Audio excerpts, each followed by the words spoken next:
पहला सवाल आपसे यही है, करणी सेना के रहे हो, भाजपा निर्मित संगठन है।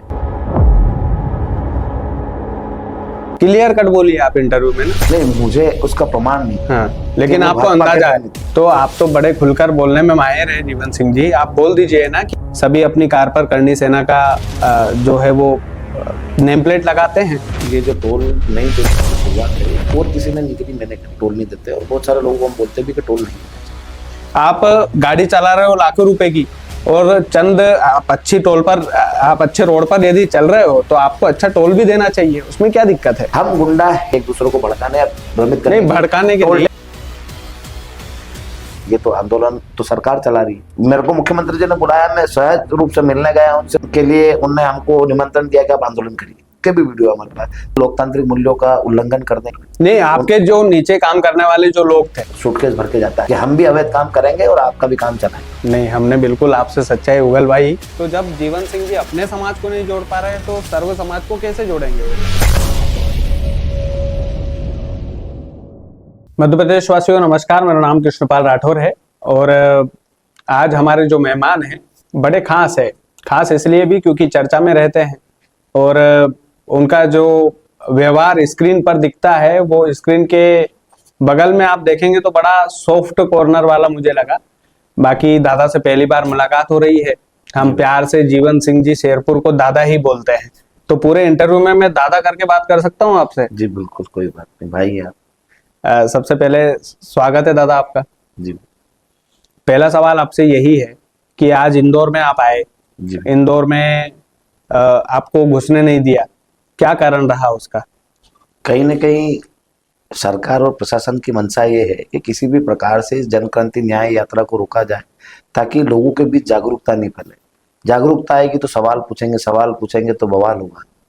तो सरकार हमेशा से ये चाहती है कि ये न्याय यात्रा कहीं जाए नहीं, और जाए तो इसमें कोई न कोई टकराव हो।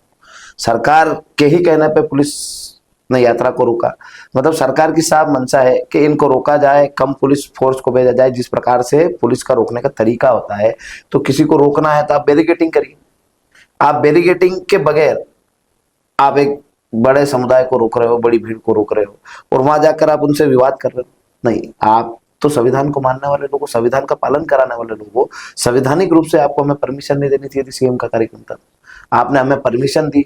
सीएम साहब का भी कार्यक्रम किया, आपने उनको परमिशन दी होगी या उन्हें ली होगी, नहीं लिए तो आपको हमारा रूट पहले से पता था कि इस रूट से हमें जाना है। जब प्रशासन ने हमसे निवेदन करा कि सीएम साहब का अचानक से रूट बनाए और 11 बजे का कार्यक्रम अब 12 बजे कर दीजिए, हमने कहा बिल्कुल 12 बजे कर लेंगे। उसके बाद फिर मेरे जिलाध्यक्ष जी ने, वहाँ के जो एडिशनल एसपी साहब थे उनसे बात करी, उन्होंने बोला 1 बजे तक कर लीजिए। हमने 1 बजे तक कर लिया। फिर मैं जब वहाँ 1:30 बजे पहुंचा हूँ, तब उन्होंने मेरे से फिर से निवेदन कराया कि आधा घंटा और आप रुक जाइए, अभी सीएम साहब निकले नहीं। तब हमने उनसे कहा कि हमारे आसपास के ग्रामीण क्षेत्रों से लोग आए हुए हैं, शहर के भी लोग हैं, हमारी यात्रा यहाँ से वहां जाएगी, बीच में स्वागत मंच है, उनसे भी हमको गुजरना है, और हमारे साथ जो अनेक कारें हैं उसकी वजह से ट्रैफिक बाधित हो रहा है पीछे। तो हम ये चाहते हैं थोड़ी आगे तक आप हमें जाने दीजिए ताकि हमारी जो गाड़ी है वो लाइन से बन जाए। हमने 4-4 की गाड़ियों की लाइन बनाई थी ताकि किसी को अव्यवस्था नहीं हो, पर उस पर भी उनने इनकार कर दिया कि नहीं, यहाँ से डीजे की गाड़ी आगे नहीं जाएगी। तब हमने उनसे फिर से निवेदन करा कि साहब आधा घंटा रुकने को बोल रहे, आधा घंटा तो उस गाड़ी को जमाने में हो जाएगा। तो भी उनने हमसे टकराव करने की कोशिश करी, हमसे लड़ाई करने की कोशिश करी। कई पुलिसकर्मी जो अपने नेम प्लेट, मेरे पास उनके वीडियो हैं, मेरे फेसबुक और इंस्टाग्राम पे भी डलाया हो कि उनकी नेम प्लेट नहीं, जबकि पुलिस का काम है अपनी आइडेंटिटी बताना, छिपाना नहीं। एक अपराधी तो आपको ऐसा लगता है दादा कि आइडेंटिटी छुपा करके कहीं ना कहीं आपके खिलाफ षड्यंत्र रचने की जो है वो साजिश थी पूरी तरीके से? बिल्कुल। कई पुलिसकर्मी सिविल ड्रेस में थे जिनने जो ट्रक होते हैं उनको रोडों पे लगाया ताकि लोग यहाँ नहीं पहुंच पाए। जैसे हम उधर से लोग आ रहे थे, पूछ रहे थे उनसे कि जब हमको कार्यक्रम में जाना, आप अलग करिए गाड़ी को, तो उनको बोल रहे थे कि तुम्हारा जीवन सिंह तो निकल गया यहाँ से।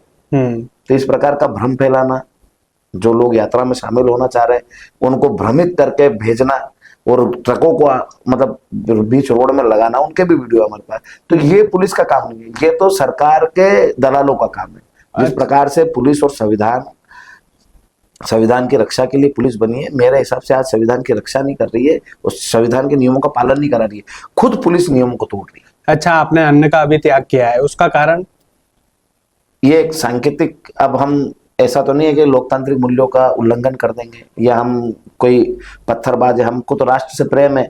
यदि हमारे जैसे युवा ये संदेश नहीं देंगे कि शांति से भी आंदोलन हो सकता है, अपने शरीर को कष्ट देके भी हम आंदोलन कर सकते हैं, तो मैंने भूख हड़ताल का रास्ता चुना। क्योंकि महात्मा गांधी ने भी बहुत सारी भूख हड़तालें करी, भगत सिंह जी ने भी बहुत सारी भूख हड़तालें करी, और अंग्रेज जो तानाशाही थी उसके विरुद्ध उन्होंने करी। तो आज ये जो सरकारों की जो तानाशाही है, जो मुख्यमंत्री जी की तानाशाही है, उसके विरुद्ध ये भूख हड़ताल है। अच्छा, 21 का जो आंदोलन है उसके लिए आपने हरदा ही क्यों चुना, उसका क्या कारण है? और हरदा में जो आंदोलन होने वाला है वो कितने दिनों तक चल सकता है आपके अनुसार? क्योंकि सरकार तो आपके अनुसार चल नहीं रही है, तो कितने दिनों तक आप वहां पर रहेंगे आंदोलन में? ये तो सब व्यवस्थाएं शासन और प्रशासन की है कि उनको किस प्रकार से इस आंदोलन को लीड करना है। हम तो हमारी बात रखने जा रहे हैं। ये तो आंदोलन तो सरकार चला रही है, इस आंदोलन को चलाने वाली सरकार है। जिस प्रकार से हम हमारे भाइयों को न्याय दिलाने हरदा गए और वहां पर मुझे शांति वार्ता के लिए बुलाया गया और मेरे साथियों को पुलिस ने लाठी डंडों से पीटा, तो इस आंदोलन को खड़ा करने में तो पुलिस और सरकार का हाथ है। जब उस बात को शांति से सुना जा सकता था, जो शांति वार्ता करना चाह रहे हैं, जो शांति वार्ता करने आए, जिसको शांति वार्ता करने बुलाया, पर उनको लाठी डंडों से पीटना एक आंदोलन के लिए उनने हमको निमंत्रण दिया कि आप आंदोलन करिए। हरदा इसलिए चुना क्योंकि हमारे साथ अत्याचार और अन्याय जो हुआ वो हरदा में हुआ, वहां की पुलिस ने करा। और हम तो ये चाहते हैं थे कि मेरे को मुख्यमंत्री जी ने बुलाया, मैं सहज रूप से मिलने गया उनसे मुलाकात करी और मैंने बोला कि जो दोषी पुलिसकर्मी है, ऐसा नहीं कि जो कोई निर्दोष है उसको सस्पेंड कर दो और उनको कोई परेशान कर दो। हम भी समझते हैं कोई नौकरी पे अपने घर परिवार को चला रहा है, नौकरी करके और अपने घर परिवार का लालन पोषण कर रहा है। हम किसी आम व्यक्ति या आम पुलिस वाले के खिलाफ थोड़ी है। जिन लोगों ने लाठीचार्ज करा, जिन लोगों ने क्रूरतापूर्वक लाठीचार्ज करा, जिन लोगों ने हॉस्टल में घुसे वहां पर लोगों को मारा, जिन कोचिंग सेंटरों में घुसे वहां के दरवाजों को तोड़ा, वहां बच्चों को मारा, उन पुलिसकर्मियों के खिलाफ हम चाहते थे कि उनको सस्पेंड किया जाए। दादा, मेरे 2-4 सवाल आपके निजी जीवन पर भी है। जैसा आपका निजी जीवन रहा है, पहले आपकी छवि जो है वो एक तरीके से यूं मानिए कि गैंगस्टर वाली मानी जाती थी कि भैया आदमी बड़ा डेंजर है और आदमी बड़ा गैंगस्टर टाइप का है। अभी जो आप समाज सुधारक की बात करते हैं, अभी जो आप समाज सुधार पर आए हैं, उसकी मेन वजह क्या है? आपके ऊपर पूर्व में भी बहुत सारे केस दर्ज हुए हैं, उसकी वजह क्या थी? मैं आपको बताना चाहता हूँ, मेरे पे जितने भी मुकदमे बने हैं, मैं समाज सेवा में आया हूँ उसके बाद 2015 के बाद के ही आपको सारे मुकदमे मिलेंगे। और मैं न तो कोई मेरी कोई गैंग है, ना मैं कोई गैंगस्टर हूँ, न ही मैंने कोई ऐसे कोई अपराध करे हैं। मेरे पे अपराध थोपे गए, मैंने करे नहीं है। जब मैं हमारे सर्व समाज की बातों को उठाने लग गया, आर्थिक आधार पर आरक्षण की बात करने लग गया, एट्रोसिटी एक्ट में परिवर्तन की बात करने लग गया, जब हमने पद्मावत मूवी है उसका विरोध करा, तब उनने ये हमको मुकदमे गिफ्ट में दिए। 2018 के बाद आप देखोगे उसके बाद ही सारे मुकदमे मेरे ऊपर मिलेंगे। 1 या 2 मुकदमे जो छोटे मोटे होते हैं जिनमें जमानत भी थाने से हो जाती है, वैसे मुकदमे मेरे ऊपर 2011 या 12 में दर्ज है। मेरा छोटे छोटे मुकदमों में कभी जेल जाना हुआ दादा आपका? बिल्कुल, हम जेल सरकार की मेहरबानी से जेल भी गए हैं। और कितनी बार गए हैं? मैं 2 से 3 बार जेल गया हूँ। 2 से 3 बार जी। तो वैसे पूछना नहीं चाहिए ये सवाल, लेकिन मैं फिर भी हिम्मत करके पूछ लेता हूँ कि वहां का अनुभव कैसा रहा? सरकार ने कैसे ट्रीट किया आपको? गंदे तरीके से पुलिस कर्मियों का कैसा आपके साथ व्यवहार था? नहीं, जेल उनका तो मकसद ही रहता है जेल भेजना। उससे ज्यादा तो मुझे उन्होंने फरारी कटवाई। हाँ। मैं घर पे रहते हुए मुझे पकड़ते नहीं थे। मैंने पिछली बार 8 जनवरी के आंदोलन से पहले 1 साल तक इनने मेरे को फरार घोषित रखा, पर मैं घर पे ही रहता रहा, घूमता रहा, कभी मुझे नहीं पकड़ा। मेरे पास कैमरों की रिकॉर्डिंग है। उसके बाद अभी फिर मेरे पर मुकदमे डाले। तब मैं जब घेराव करने गया मंदसौर, तब मैं मेरे ऑफिस से गया, वहाँ कई मीडिया कर्मियों ने मेरे से बाइट ली, मैंने उनको बराबर बाइट दी और मैं वहीं से गया हूँ। तो पुलिस प्रशासन खाली और खाली मुझे फरार घोषित करता है, पकड़ता नहीं है, मुकदमे दर्ज करता है और मुझे छोड़ देता है। मैं जमानत कराता हूँ, कोर्ट जाता हूँ, मेरी जमानत होती है क्योंकि मैं निर्दोष हूँ। मैं ना तो कोई गैंगस्टर हूँ, ना कोई गैंगस्टर जैसी मेरी कोई छवि है, ना ही मेरे साथ कोई ऐसे लोग हैं जो हत्या करते हैं या आपस में कोई गैंगवार होती है। अच्छा, जब पुलिसकर्मी, हमारा टकराव हमेशा से सरकार से। अच्छा, जब पुलिसकर्मी मुकदमा दर्ज करते हैं, जब जेल में उठाकर डालते हैं, तो मानसिक तौर पर एक तरीके से आदमी प्रताड़ित होता है। आपका इंडिविजुअल अनुभव क्या है इसमें? जिस प्रकार से भी जो प्रताड़ना है वो देना चाहते हैं वो तो प्रताड़नाएं देंगे सही। और इसमें अनुभव क्या है, ये तो सीखने की चीजें हैं कि जिस प्रकार से आप सत्य के लिए लड़ रहे हो तो इस प्रकार की परेशानी आपको झेलनी पड़ेगी। तो आप अपने बच्चों को प्रिपेयर करिए। तो हम हमारे बच्चों को भी प्रिपेयर कर रहे हैं कि इस प्रकार की जब परेशानियां आए तो अपने आप को कमजोर नहीं समझे, मजबूती के साथ खड़े रहे, और जो भगवान ने लिखा है उसको कोई टाल नहीं सकता। अच्छा, आपके कई सारे मैंने वीडियोस देखे हैं, कई सारे भाषण मैंने सुने हैं, आप सर्व समाज को जोड़ने की बात करते हैं। जी। तो जीवन सिंह जी, आप आपकी समाज को नहीं जोड़ पाए। आपकी समाज के अलग अलग संगठन जो है बाजार में आ गए हैं। लोग समझ नहीं पा रहे हैं कि असली करनी सेना कौन सी है, नकली करनी सेना कौन सी है। तो जब जीवन सिंह जी अपने समाज को नहीं जोड़ पा रहे हैं तो सर्व समाज को कैसे जोड़ेंगे? वो एक बड़ा चैलेंज नहीं लगता आपको? पहले तो मैं आपको बताना चाहता हूँ कि करणी माता के नाम से संगठन बना हुआ है, और करणी माता में हम सबकी आस्था है, तो कोई सा भी संगठन असली या नकली नहीं। करणी माता के नाम से चल रहा है, मतलब सारे ही संगठन असली और ओरिजिनल है। दूसरी बात यह है कि आपसी मनमुटाव सभी संगठनों में होता है, आपसी तनाव भी सभी संगठनों में होता है। हम आपको कहां से कमजोर लगते, क्या संख्या बल में कमजोर लग रहे? हमने 10 सालों से आंदोलन करे, कहीं हमारी संख्या कम नहीं पड़ी। हो सकता है एक नाम से अनेक संगठन हो, एक नाम से अनेक संगठन हो, और उनकी विचारधारा हो सकती है अलग। हम हमारी विचारधारा के साथ लड़ रहे हैं, हम समाज को जोड़ रहे हैं अपनी विचारधारा के साथ। जिनको लगता है हमारे मुद्दे सही है वो हमारे साथ आते हैं और हमारे साथ लड़ते हैं। अब संगठन अनेक हो सकते हैं, कहीं पीछे कई बार सरकारों के भी अपने योगदान होते हैं संगठनों को बनाने में, कई बार आपसी मनमुटाव भी होते हैं। हो सकता है उनकी लड़ाई मुझसे हो तो उन्होंने अलग संगठन बना लिया, तो ये भाजपा कोई अलग नाराजगी हो तो अलग संगठन बना लिया। हो सकता है कोई राजनीतिक दल उनको सपोर्ट कर रहा है और वो चाहता हो कि इनके संगठनों को तोड़ा जाए आपस में, तो संगठनों को तोड़ने का काम तो आज से थोड़ी बरसों से चल रहा है। अंग्रेजों ने भी फूट डालो शासन करो की नीति अपनाई थी, आज की सरकारें भी वही कर रही है। तो उससे हम पीछे हटने वाले नहीं है, हमारे लिए चैलेंज है। हम तो चाहते हैं कि हर एक व्यक्ति हमारे समाज का भी हमारे साथ आए और हर एक वर्ग का भी हमारे साथ आए। हमारी व्यवस्था खाली एक व्यक्ति एक समाज को जोड़ने की नहीं है। हर व्यक्ति जो कहीं ना कहीं सरकारी सुविधाओं से वंचित है, या मान लो शोषित वंचित पीड़ित मेरी नजर में ना तो राजपूत है, ना ब्राह्मण है, ना एसटी और एससी है। जो मूलभूत सुविधाओं से वंचित है वो शोषित वंचित पीड़ित है, और हम हर एक व्यक्ति को जोड़ के उनकी आवाज को उठा रहे हैं। तो आप तो बड़े खुलकर बोलने में माहिर है जीवन सिंह जी, आप बोल दीजिए ना कि जितने भी करनी सेना के दूसरे संगठन चल रहे हैं वो भाजपा निर्मित संगठन है। क्लियर कट बोलिए आप इंटरव्यू में ना। नहीं, मुझे उसका प्रमाण नहीं। हाँ, लेकिन आपको अंदाजा है वो भाजपा निर्मित है। मैं बोलता रहा हूँ, हो सकता है किसी व्यक्ति को मेरी विचारधारा से नाराजगी हो। हमारा संगठन तो विचारधारा का संगठन है। करणी माता के नाम से, तो करणी माता के नाम से तो 1000 संगठन बन सकते हैं, पर उनने जो सत्य और न्याय की स्थापना करी उसके लिए लड़ने वाले कितने हैं? हम सत्य और न्याय के लिए लड़ रहे हैं और बहुत सारे करणी सेना के संगठन हमारे साथ भी लड़ रहे हैं। नहीं, आपके जो नीचे काम करने वाले जो लोग थे उन्होंने नए संगठन निर्मित कर लिए, उन्होंने नए संगठन बना करके अपने आप में अध्यक्ष कहला गए। मैं तो कभी नहीं मानता कि मेरे कोई नीचे काम करता था, मेरे साथ काम करने वाले बहुत सारे लोग थे जो। तो आप नहीं मानते कि आपको धोखा मिला है इस फील्ड में भी? धोखा आदमी का स्वभाव होता है, किसी जो कोई ईमानदार होता है वो मरते दम तक ईमानदार रहता है। कोई बेईमानी करना चाहता है तो चलते रास्ते में भी बेईमानी कर लेगा। अब वो अपना अपना विजन है, और मेरा जो स्वभाव है या हमारा सबका जो आंदोलन है वो इसलिए नहीं है कि संगठन कितने हैं, इसलिए नहीं है कि हमारे विरोधी कितने हैं, इसलिए है कि हमारी मांगे 21 है और उन 21 सूत्री मांगों के लिए लड़ना और उनको पूरा करना है। हमने 8 जनवरी का आंदोलन करा, तब भी हमने किसी संगठन पे आरोप प्रत्यारोप नहीं लगाए कि कौन सा संगठन क्या कर रहा है। हम तो हमेशा से ये बोलते हैं कि आप हमारे साथ आइए और इन 21 सूत्री मांगों पर सहमत है तो हमारे साथ लड़िए, चाहे वो हमारी जाति का हो या नहीं। मैं आपका ज्यादा समय नहीं लूंगा, लेकिन 2-3 सवाल मेरे दिल के हैं। एक सवाल मेरे मन में यही उठता है कि करनी सेना और करनी सैनिक जितने भी हैं, जैसे आपने बोला कि करनी माता के नाम पर कई सारे संगठन चल रहे हैं, सभी अपनी कार पर करनी सेना का जो है वो नेम प्लेट लगाते हैं और फिर टोल पर गुंडागर्दी करते हैं, टोल माफ करवाने के लिए अड़ जाते हैं। तो आप इसके समर्थन में है कि नहीं? इसमें क्या होता है कि करनी सेना भी बदनाम है और कहीं ना कहीं कुछ लोगों के चक्कर में कि भाई आप गाड़ी चला रहे हो लाखों रुपए की और चंद आप अच्छी टोल पर, आप अच्छे रोड पर यदि चल रहे हो तो आपको अच्छा टोल भी देना चाहिए, उसमें क्या दिक्कत है? अच्छा, मैं आपको एक बात बताता हूँ, ये जो टोल नहीं देने की जो शुरुआत है एक और किसी ने नहीं करी, मैंने करी खुद। तो ऐसा क्यों? जवाबदारी भी लेता हूँ कि हाँ मैंने ही, जब करनी सेना नहीं थी तब से ही हम टोल नहीं दे रहे। करनी सेना आई तब भी हमारे लोग टोल नहीं देते और बहुत सारे लोगों को हम बोलते भी कि टोल नहीं देना चाहिए। इसका कारण ये नहीं कि हम गुंडागर्दी करना चाहते हैं। आप देखिए, यदि एक कार आप खरीदते हो तो आपसे रोड टैक्स लिया जाता है। बिल्कुल। रोड टैक्स का मतलब क्या है कि आपको अच्छी रोडें मिलेगी, तो फिर टोल टैक्स इसलिए, मतलब ये कहीं ना कहीं सरकार अवैध वसूली कर रही है टोल टैक्स के नाम पे। तो हम उस चीज के विरोध में इसलिए टोल नहीं देते। हम टोल टैक्स वालों से भी यही पूछते हैं कि जब हम रोड टैक्स देके आए हैं 12% किसी राज्य का है, किसी राज्य का 14% है, आपने ये अभी तक किसी ने नहीं बताया होगा, ना किसी ने पूछा होगा कि जिस प्रकार से आप गाड़ी खरीदने जाते हो ना तो उसमें 61% टैक्स लगता है। कैसे लगता है? 14%। आपकी जो गाड़ी की कीमत है उस पर 14% राज्य सरकार जीएसटी ले रही है, 14% केंद्र सरकार ले रही है, 28% हो गया।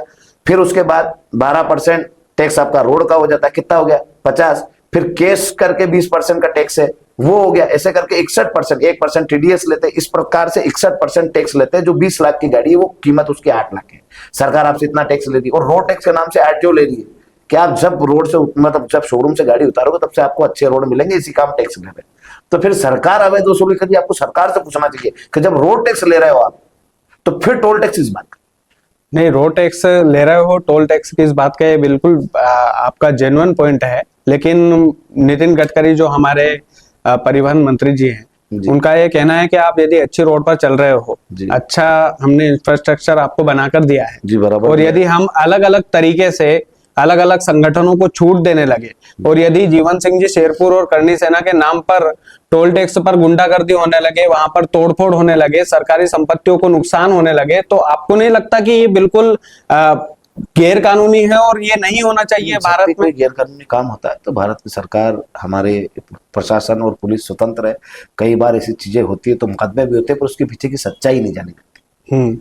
कई बार हमारे लोगों ने इसलिए भी आंदोलन करे कि जो टोल टैक्स पे जो कर्मी काम करते हैं उनके द्वारा महिलाओं के साथ बदतमीजी की गई, महिलाओं के साथ मारपीट की गई, तो महिलाओं ने तो टोल टैक्स देने से इनकार नहीं करा होगा।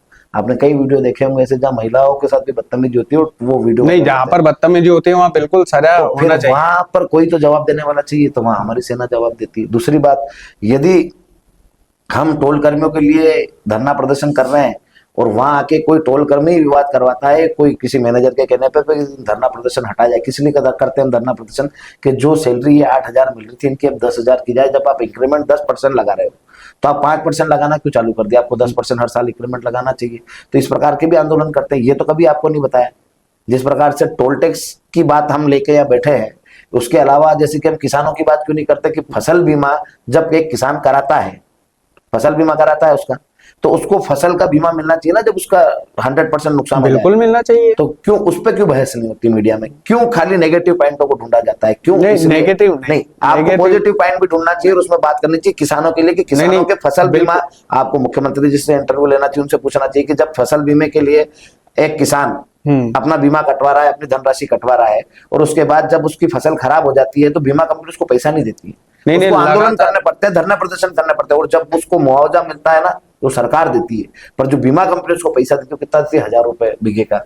जबकि आपने उससे ये कमेंटमेंट किया है कि यदि आपका 100% नुकसान होगा तो मैं 11,000 रुपए प्रति बीघे के दूंगा, उनकी पॉलिसी में आता है, जबकि किसान को पॉलिसी भी नहीं दी जाती। तो आपको बात करनी चाहिए ज्वलंत मुद्दों पर। ये जो चीजें हैं ये कहीं ना कहीं एक दूसरे को भड़काने या भ्रमित करने, भड़काने के टोल टैक्स के बारे में मैं आपको बता चुका हूँ कि टोल टैक्स जो है वो हम खुद नहीं देते हैं और इसलिए नहीं देते हैं कि हम 12% आरटीओ टैक्स देके आ रहे हैं।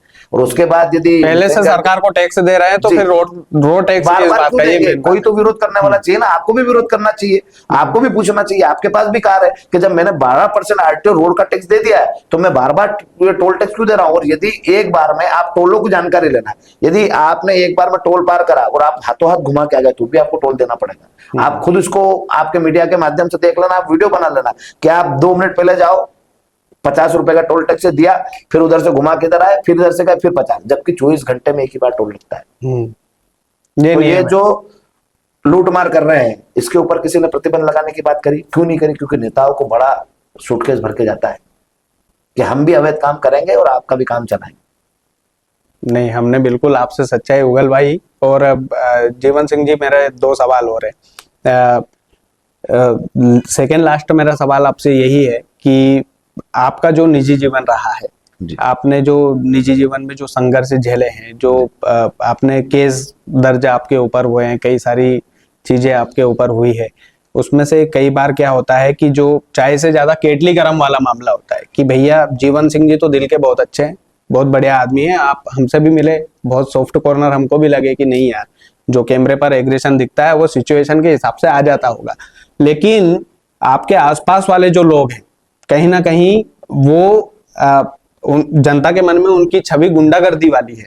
तो क्या वो आपकी छवि को कमतर नहीं कर रहे हैं जनता के बीच में? क्या आपको नुकसान नहीं हो रहा है उन लोगों की वजह से? किसकी छवि गुंडागर्दी? कई सारे जो लोग हैं आपके आसपास हैं और मेरे आसपास ऐसा कोई नहीं जो गुंडागर्दी करता हो। आपके सामने तो सब डरते हैं ना? नहीं, ऐसा मेरे सामने नहीं डरते, ऐसी बात नहीं। हमारे साथ सामान्य लोग हैं जो अपने हक अधिकारों के लिए लड़ रहे हैं गुंडागर्दी वाली छवि तो या तो किसी मीडिया कर्मी ने बनाई होगी या सरकार ने बनाई होगी मुकदमे थोप कर। हम गुंडा, हम हमारे साथ कौन गुंडा है उसका नाम होगा, उसके अपराध होंगे, ऐसा कोई नहीं। ऐसे तो भारतीय जनता पार्टी के साथ कितने ही गुंडे हैं जो रजिस्टर्ड गुंडे, जिनने कई हत्याएं कर रखी, कई अपराध कर रखे। गुंडे वो होते हैं आंदोलन करने वाले जिन पे 151, 107, 16 और इस प्रकार के जो मुकदमे बनाते हैं, ये वो गुंडे कैसे हो गए? वो तो अपने हक अधिकारों की आवाज उठा रहे हैं और उनको ये बोलते हैं गुंडा है। तो हम यदि वो गुंडे होते तो हम उनके साथ ही नहीं होते। हत्या और हत्या के प्रयास करने वाले लोग या कोई अफीम गांजे की तस्करी करने वाले लोग कई भारतीय जनता पार्टी में पदाधिकारी और वो काम भी कर रहे हैं, कोई कांग्रेस में भी काम कर रहे हैं। तो गुंडों, फिर तो हम उनको बोलेंगे गुंडों की पार्टी है, पर नहीं, उसमें व्यक्ति कोई हो सकते हैं जो खराब हो। संगठन अपनी विचारधारा से चलता है, अपने मुद्दों से चलता है। हमारा संगठन भी मां करने की कृपा से चल रहा है, उनके विचारधारों से चल रहा है। हमारी विचारधारा, हमारी 21 सूत्री मांगे हैं और हमारा जो संघर्ष है, हमारे साथी है, इनमें ना तो कोई छोटा है ना कोई बड़ा है, ना कोई गुंडा है ना कोई। जो भी व्यक्ति हमारे साथ आके लड़ना चाहता है, हो सकता है कोई पहले अपराधी रहा हो, बाद में यदि उन्होंने अपराध की दुनिया छोड़ दी और हमारे साथ संघर्ष करना चाहता है तो उनका स्वागत है। हमारी किसी व्यक्ति से घृणा थोड़ी है, हमारे उसके व्यवसाय, व्यापार या व्यवहार से कोई लेना देना नहीं।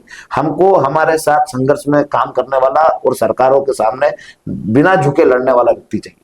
अब चाहे वो किसी भी बैकग्राउंड से आता है, इससे हमको कोई फर्क नहीं पड़ता। अच्छा, एक आखिरी सवाल, आपकी पॉलिटिकल पार्टी बन सकती है आने वाले समय में? अब पॉलिटिकल पार्टी तो क्या, मैं तो खुद चुनाव लड़ा हूँ, 41,000 मत मुझे मिले और बिल्कुल हार गए। निर्दलीय लड़े थे, आपको जी, कांग्रेस ने भी ऑफर दिया था, कई सारी बातें चलती है मार्केट में, आपने क्यों वो एक्सेप्ट नहीं किया? आगे की जो व्यवस्था है वो आज आप और हम बैठ के डिस्कस नहीं कर सकते। जो जितने भी साथी लोग हैं, जितने भी हमारे साथ जुड़े हुए लोग हैं, यदि मध्य प्रदेश में तीसरे विकल्प की आवश्यकता पड़ेगी और जब कोई हमारी बात को नहीं सुनेगा, तो हम हर जगह से ये आह्वान कर रहे हैं कि पहले जो लड़ने वाले लोगों को सामने लाओ, कि हमारे साथ कंधे से कंधा मिला के लड़ेगा कौन जनता के लिए। जब ये सब लोग हो जाएंगे और लगेगा कि तीसरा विकल्प की आवश्यकता है, तो बराबर लड़ेंगे। नहीं तो करनी सेना, यदि 4-5 करनी सेना जो चल रही है वो एकत्रित हो जाए तो मध्य प्रदेश में तीसरा संगठन भी बन सकता है, आपको नहीं लगता? हम तो सबसे यही बात करते हैं कि सबको एक होकर लड़ना चाहिए। अब हो सकता है, मैं बोलता रहा हूँ, मेरे से किसी का निजी विरोध होगा तो वो मेरे साथ कैसे आके बैठेगा? अब मेरे से निजी विरोध वाले व्यक्ति यदि संगठन अलग बना के चला रहे हैं तो ये उनका निजी विषय है। इस विषय पे मेरा कोई उत्तर नहीं होता, क्योंकि मेरी तरफ से उनके प्रति कोई द्वेषता नहीं है। कि मेरे प्रति आपने कभी मेरे मंचों से नहीं सुना होगा कि मैं उनको कोई गलत बोल रहा हूँ, या आपने मंचों से नहीं सुना होगा कि हम किसी संगठन की बुराई करते हैं। सभी संगठन अपनी अपनी जगह अच्छे हैं। नहीं, आपने कभी प्रयास किया है कि एकत्रित हो जाए सभी लोग? बहुत बार प्रयास हुए हैं, अभी भी कई संगठनों से बात हुई, उनसे भी प्रयास चल रहे, पर कुछ छोटी मोटी समस्याओं पे या कुछ आपसी मनमुटाव के कारण एक नहीं हो पा रहा है। हो सकता है माता जी ने चाहा, अब भगवान ने जो चाहा है वो तो होगा ही सही। उनको लगेगा कि एक होना चाहिए, तो माता जी का इतना प्रताप है कि वो सबको एक करा देंगे। बहुत बहुत धन्यवाद आपका, आपने कीमती समय में से समय निकाला हमारे लिए, और जितने भी सवाल थे जनता के वो हमने पूछे हैं और सहजता से जीवन दादा ने जो है वो जवाब दिए हैं। बाकी कुछ सवाल रह जाए तो 21 तारीख के आंदोलन में हम जरूर पहुंचेंगे। ग्राउंड जीरो से हम दिखाएंगे कि इनका आंदोलन कितना सक्सेसफुल हो रहा है, कितनी चीजें जो बाजार में जो चर्चाएं चल रही थी उन सभी चीजों पर हमने सवाल पूछे। दादा आपका बहुत बहुत धन्यवाद, बहुत बहुत शुक्रिया। माध्यम से यही कहना चाहते हैं कि आपको हम निमंत्रण देके जा रहे हैं, बिल्कुल आप कार्यक्रम में पधारिए, ग्राउंड से आप उसकी वास्तविकता जानिए और वहां के लोगों से मिलिए। जो लोग उस आंदोलन में आते हैं उनसे पूछिए कि आपका व्यापार क्या है, आपका व्यवसाय क्या है। अधिकतर आपको किसानों और मजदूरों के बच्चे ही मिले। बिल्कुल 100% पहुंचेंगे, ये आपसे बात। आपको वो सही से जवाब भी देंगे कि वो वहां क्यों आए, या क्या मेरे प्रभाव में आए हैं, मुझे देखने आए हैं कि अपने मुद्दों के लिए लड़ना है। आपको 100% अपने मुद्दों के लिए लड़ने वाले लोग मिलेंगे, कोई अपराधी नहीं मिलेंगे।